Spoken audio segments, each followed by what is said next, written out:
of Antichrist, with evil being called good and good being called evil, and ultimately people living in blasphemy against God.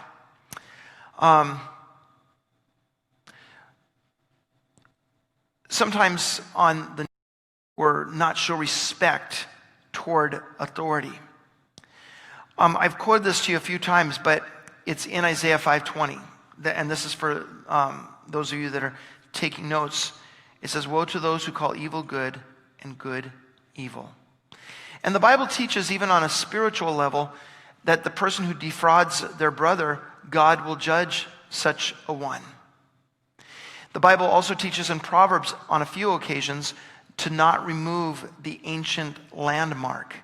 Now, a landmark was put on a person's land as a property line. Now, if you go through the city, if you know what you're looking for, there are actually landmarks on every single property. It's a little metal tab, usually in the sidewalk or the street, somewhere on the property, but little tiny metal tab.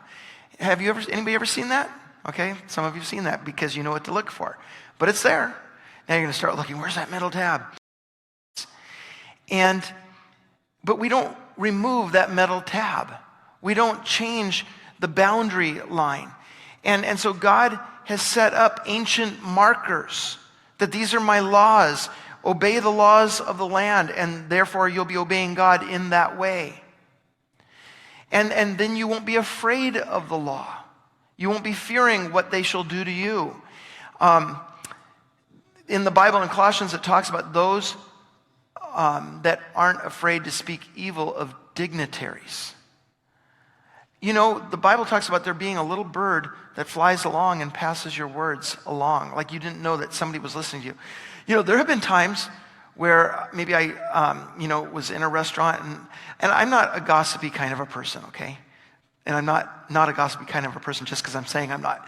A lot of Christians say, I'm not gossiping, but, okay, but, I've been at a restaurant before, and maybe I've mentioned somebody's name from the city or something, and then all of a sudden I'm looking around, are they sitting next to me or something? Because you realize that, you say something, and there's somebody that hears it. And, I was